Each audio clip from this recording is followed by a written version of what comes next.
अखिल भारतीय क्षत्रिय महासभा के बैठक पिंजौर के निजी होटल में की गई। इस मौके पर राष्ट्रीय अध्यक्ष मोहिंद्र सिंह तंवर, राष्ट्रीय महामंत्री धर्मपाल नेगी, राष्ट्रीय युवा अध्यक्ष डिंपल राणा, पंजाब अध्यक्ष संत सिंह आशु, हरियाणा के अध्यक्ष छगन सिंह राठौर, जिला पंचकुला अध्यक्ष गुलशन ठाकुर, राजकुमार जाबरोट, मोहन सिंह मल्लाह, गुरपाल मल्लाह व अन्य सामाजिक लोग उपस्थित रहे। बैठक में मुख्य रूप से पहुंचे राष्ट्रीय अध्यक्ष मोहिंद्र सिंह तोमर ने जानकारी देते हुए बताया कि बीते वर्ष उदयपुर में एक वैश्विक क्षत्रिय महासम्मेलन हुआ था जहां भारत देश के सभी संगठन मौजूद रहे। उन्होंने बताया कि इस अधिवेशन के दौरान सर्वसम्मति से एक प्रस्ताव पास हुआ कि जो भी हमारे क्षत्रिय महापुरुष है उनकी जयंती विक्रम संवत के अनुसार मनाई जानी चाहिए, न कि अंग्रेजी ग्रेगोरियन कैलेंडर के हिसाब से दी गई तारीख के अनुसार।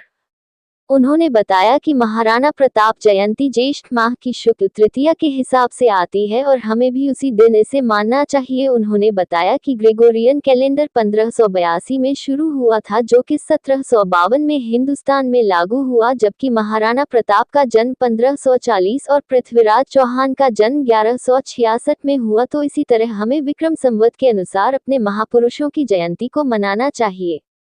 इसी के लिए वह देश के अलग अलग जगह पर बैठक करते हुए क्षत्रिय समाज को जागरूक कर रहे हैं।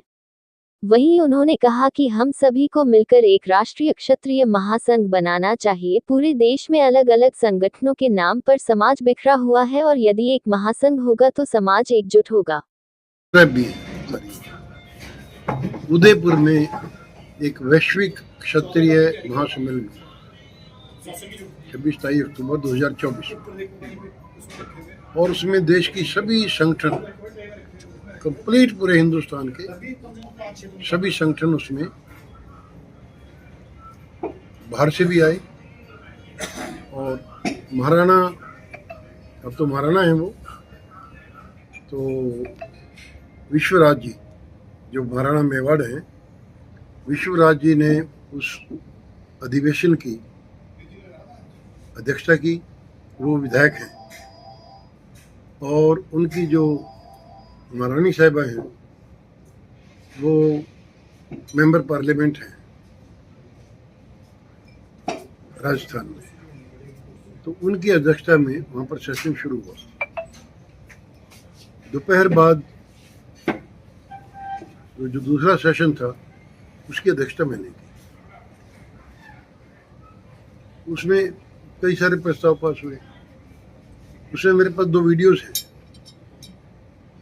एक तो वीडियो ये है कि ये अखिल भारतीय क्षत्रिय महासभा क्या है। जब मैंने उनके सामने 128 साल का इतिहास पढ़ के बताया और मेरी मीटिंग खत्म हुई तो आधा हाउस जो है ना मेरे पीछे छोड़ दिया।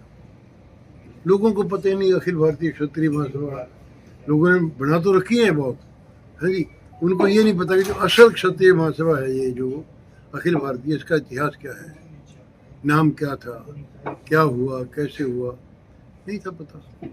तो मैंने बताया और मैंने ये भी इस पर भी जोर दिया कि एक ही नाम से अगर कोई दूसरी संस्था खड़ी करता है तो उससे समाज को कितना नुकसान होता है। तो वहाँ एक बड़ा प्रस्ताव पास हुआ सर्वसम्मति से कि हमें महाराणा प्रताप जयंती या जो हमारे महान पुरुष हैं उनकी जयंती जो है विक्रम संवत के हिसाब से मनानी चाहिए। हम जब समाज में आके हमने काम शुरू किया 1970 के आसपास, कहीं भी ये 9 मई का रौला नहीं था।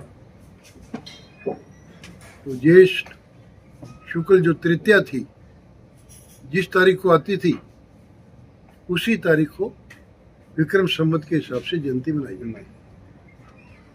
आपको मैं एक बहुत बड़ी बात बताता हूँ, मैं बड़ी अपने मुंह से बोल रहा हूँ, आप भी अंदाजा लगाएंगे। 1994 में 1987 में हमने स्टेट लेवल की जयंती की कुरुक्षेत्र में। सरकार यहाँ पे लोक दल की थी, देवीलाल जी की सरकार थी। हमने वीरभद्र सिंह जी को हिमाचल से और ठाकुर कौल सिंह जी को हमने मुख्य अतिथि के तौर पर बुलाया। तो फिर 1994 में हमने दूसरी जयंती की कुरुक्षेत्र में, और चौधरी भजनलाल जी मुख्यमंत्री थे। हमारे में कोई एमएलए नहीं था, कोई वजीर नहीं था, कोई बड़ा आदमी नहीं था, साधारण से हम। और उस जयंती में चौधरी भजनलाल जी जेब में नोटिफिकेशन डाल के आए कि हरियाणा में महाराणा प्रताप जयंती के अवसर पर सार्वजनिक अवकाश की घोषणा होगी। सारे हिंदुस्तान में शायद 2 या 3 स्टेटों में भी ये चीज़ नहीं थी उस टाइम। राजस्थान, मध्य प्रदेश नहीं थी। 5 मुख्यमंत्री थे राजपूत उस समय। इसमें यूपी में वीरभद्र सिंह जी थे, गुजरात में शंकर सिंह बघेला थे, आपके भैरव सिंह जी शेखावत थे। इस तरह से 5 मुख्य, ये अपने दिग्विजय सिंह जी मध्य प्रदेश में थे। 5 मुख्यमंत्री थे। मैंने पांचों को चिट्ठी लिखी, कहा जी हरियाणा में तो राजपूत बहुत कम है, और जहाँ पर ये जयंती हुई है कुरुक्षेत्र में तो बहुत ही कम है। यहाँ पे इतना बड़ा काम हो गया, तो जहाँ पर राजपूत बहुल्य प्रदेश हैं, आप अपने प्रदेशों में भी महाराणा प्रताप जयंती पे सार्वजनिक अवकाश की घोषणा करें। ये जो जनवरी, फरवरी, मार्च, संडे, मंडे, ट्यूसडे, इसको बोलते हैं अंग्रेजी कैलेंडर। इसको बोलते हैं अंग्रेजी कैलेंडर। इसका नाम है ग्रिगोरियन कैलेंडर। ग्रिगोरियन कैलेंडर, ये जो ग्रेगरी पोप जो थे, पोप ग्रेगरी ने ये दुनिया में, वर्ल्ड में पहली बार 1582 में इसको शुरू किया, पहली बार। और हिंदुस्तान में ये ग्रिगोरियन कैलेंडर लागू होता है 1752 में।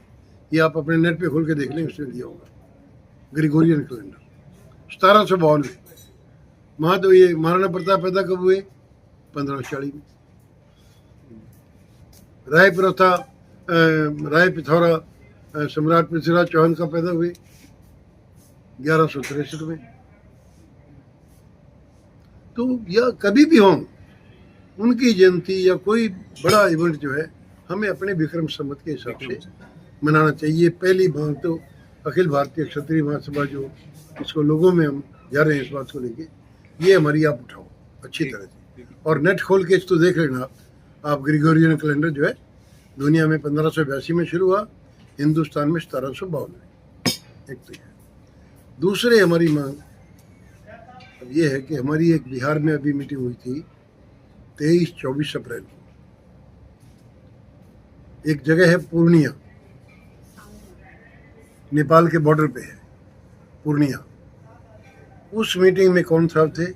अखिल भारतीय क्षत्रिय महासभा की मीटिंग थी। उसमें आनंद मोहन जी, जो पहले पूर्व सांसद हैं, अभी 14 साल के बाद जेल से बाहर आए हैं, उनकी पत्नी श्रीमती लवली आनंद जी, जो सीहोर से अब मेंबर पार्लियामेंट हैं। उस मीटिंग में शेर सिंह राणा, जो एक पार्टी चलाते हैं। उसी मीटिंग में राज शेखावत, जो करनी सेना के राष्ट्रीय अध्यक्ष हैं। उसी मीटिंग में महिपाल मकराना, वो भी अपनी एक सेना के राष्ट्रीय अध्यक्ष हैं। उसी मीटिंग में जो वीर कुंवर सिंह फाउंडेशन के चेयरमैन, उसी मीटिंग में राम राज्य परिषद के चेयरमैन। कोई संस्था रही तो नहीं इंपॉर्टेंट जो कि ना आई हो। और 10,000 आदमियों की भीड़ थी। अध्यक्षता मेरी थी मीटिंग में। मेरी अध्यक्षता, सारे फोटोग्राफ मेरे पास हैं, अगर आपको कोई चाहिए मैं वो मेरे मोबाइल में है। और उसमें जो पहला प्रस्ताव सबने किया कि सभी इन संस्थाओं को मिलाकर एक हमें राष्ट्रीय स्तर पर क्षत्रिय महासंघ, राष्ट्रीय क्षत्रिय महासंघ जो है वो बनाना चाहिए। सबने उसमें सहमति दी, सभी लोगों ने। और आनंद मोहन जी को इस बात के लिए अधिकृत किया कि वो इस दिशा में आगे सब लोगों को मिलजुल करके कार्य करें। क्षत्रिय राष्ट्र महासंघ ये बने पूरे देश में, और जो कई संस्थाएं बन के जो समाज में बिखराव है ताकि वो दूर। दूसरी हमारी मांग वहाँ ये थी कि पूरे देश में राजपूत कल्याण बोर्ड जैसे हिमाचल में है, पहले पंजाब में भी था, राजपूत कल्याण बोर्ड बने। और जैसे अब बिहार में है, अब बिहार में क्या, बिहार में एक जो जो ये स्वर्ण जातियाँ हैं, स्वर्ण जातियों के लिए केंद्रीय सरकार पर भी बनाए, और सभी प्रदेशों में बिहार की तरह से स्वर्ण जाति आयोग जो है वो बनना चाहिए। तो तीसरी मांग हमारी ये है। तुमको सभी स्टेटों में, अब आपको यही नहीं पता कि 1000 तरह के नाम हैं राजपूतों के, 1000 तरह के। आप साउथ में जाए, नाम सुन के हैरान हो जाएंगे, है राजपूत, लेकिन क्षत्रिय हैं सब लोग। पांडिचेरी में 60% क्षत्रिय हैं, तमिलनाडु में मोर देन 30% क्षत्रिय हैं, कर्नाटक में कहीं राजू समाज है, कहीं बुंदेला राजपूत हैं, कहीं कोई राजपूत हैं, कहीं कोई राजपूत हैं। तो हमारा ये फैसला है कि हम सभी भाइयों से निवेदन कर रहे हैं कि क्षत्रिय लिखें अपने आप, कोई तंवर ना लिखे, कोई नेगी ना लिखे, कोई भाटी ना लिखे, हाँ जी। तो केवल क्षत्रिय जाति के साथ क्षत्रिय।